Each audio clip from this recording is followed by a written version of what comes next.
Jim Jordan is with us this morning, a star guest, if I may say so.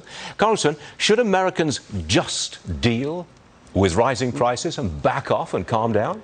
Now Stuart, that's the problem. The arrogance from the policymakers who've created this mess, this 41-year high inflation, then the disdain they have for people in the across the heartland, across the the flyover country, as we say. The people that have to go to work. I always say in Western Ohio, which I get the privilege of representing, where you make things, grow things, and move things. You're in agriculture, construction, manufacturing, and trucking. You can't zoom it in. You can't remote work. You can't have this, this attitude that, oh, we're better than you, just deal with it. You have to go to work. And that is what is frustrating so many Americans, the attitude that the folks here in D.C. or live on the coast have about the people who actually work for a living. I find it so frustrating, and I know the American people and the folks I get to represent feel the same way. Yeah, it's very frustrating, so I'll change the subject.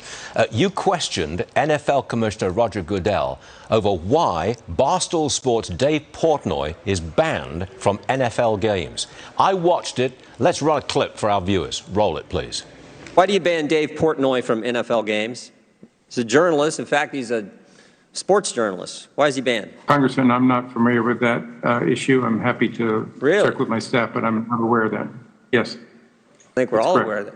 We're all aware of that. I mean, he interviewed the President of the United States, interviewed President Trump in the White House. It seems to me if you can get into the White House, you should be able to get into a football game, particularly as a member of the press and a member of the sports press. You don't know anything about that? I don't, sir. Okay. All right, Jim. Why did you tell us why Dave Portnoy is banned at NFL games? Well, he's done some goofy things, I think, but I think it's because he criticizes Roger Goodell and some of the things that the NFL has done. But he is a journalist, and my point, what I preference my question with Mr. Goodell is the First Amendment. And I understand that NFL is a private entity, but the idea that you're going to chill speech, particularly someone as a journalist, someone in the press. When you think about what this government, this administration, the Biden administration has done to chill First Amendment speech, they were going to create a government a disinformation governance board, for goodness sake. So that was my point. And when we see it from big institutions like the NFL, chilling speech, they did the same thing to Jack Del Rio, who tweeted out something, oh, you can't say certain things, so he gets fined $100,000. So that was my point, but I thought we'd have maybe a little fun by pointing out that Mr. Portnoy is not allowed to go to any games, which is just, again, like I said in the hearing, you can go to the White House, interview the most important person on the planet, the President of the United States, when he interviewed President Trump, but they won't let you into an NFL game? Give me a break. I think you made the NFL commissioner rather uncomfortable.